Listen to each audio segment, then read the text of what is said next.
Hey guys, thanks for watching. Today I'm just doing a quick video on traveling with fishing equipment. I just want to give you some tips and some pointers to what to watch out for. So first of all, we're going to start off with what is probably the most essential piece of equipment when traveling with fishing gear, which would be the rod tube. This is a plainer one. I'm not too sure on the exact model.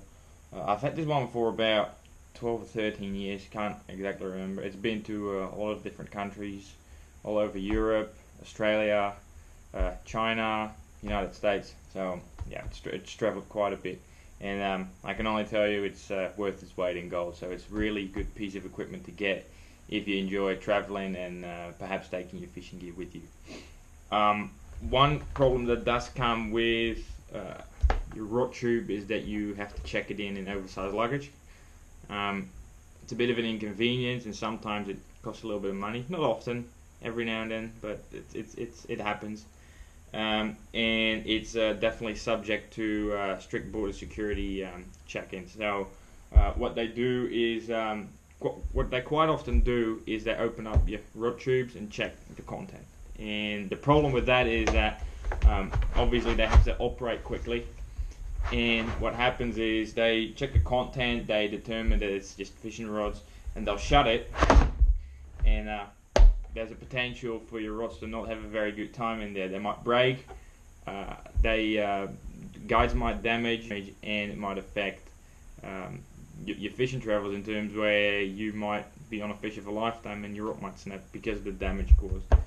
So that's obviously something that you want to prevent. Now, what you can definitely do is put safety stickers on there saying that it's fishing equipment, that they have to be careful to not shut it past a certain point, depending on the length of the rods that you're traveling with. But I found it to be far more effective to actually get a piece of PVC or hard cardboard, get that pre-cut to the length or just over the length of your longest fishing rod that you're taking with you. Just to give you an example, this is a piece of cardboard roll that Jackall Warehouse transports their fishing rods in. It's very sturdy, you can't really press it in. What you would do is get that cut to the length or just over of the longest fishing rod that you're taking with you. You put your fishing rods in there, and so it is impossible to physically shut your rod tube past the point where it hits the tube inside. So that's a really good safety precaution. It might add a little bit of weight to your rod tube, but to prevent your rods from damage, I think that's well worth it. So that might be something that can come in very handy. Obviously, you can get a piece of PVC as well. Go to Home Depot if you live in the US. Go to Bunnings if you live in Australia, or some other do-it-yourself store in any other country. They'll pre-cut a piece of PVC for you. It'll only cost you a couple of bucks, and you're good to go. So definitely take that into consideration. Now, another thing that I want to talk about is the rods that you can buy to go traveling. And in this particular one, I'll just cover the two-piece rods. Back in the day, they used to do two-piece where it would actually split roughly in the middle of the rod. But obviously, people prefer not purchasing those rods because you lose sensitivity in your blank, and the bend of the rod is not as parabolic or as well tapered as you actually prefer it to be. But what they've been doing recently, they've actually been doing quite a good job. Good rod manufacturers have been taking into account the maximum length of rods that you can travel with, and have actually taken into consideration where you want that split to be located on the rod blank. Obviously, the longer the rod blank of one piece that you have, the better the sensitivity remains in the blank. So I've got an example here. This is a Jackall Poison Adrena rod. I've purchased that about half a year ago. It's a very good rod, and as you can see, it's got one piece that is long blank. This is about 7 feet long, and then there's another piece which is the handle, which is only about a foot and a bit.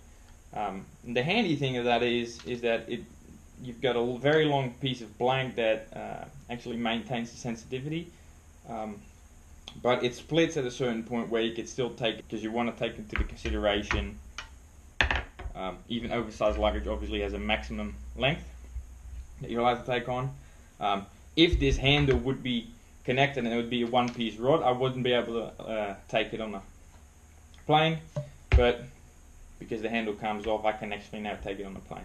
So that's very handy. But that the rod manufacturers do that nowadays. So it's a fantastic rod. I really like it. Now, another important part of traveling with fishing tackle, and this one might actually be more common sense if anything, but don't travel with any sharp objects in your hand luggage. So you can take fishing lures with you, but make sure that you take the hooks off. It's also smart.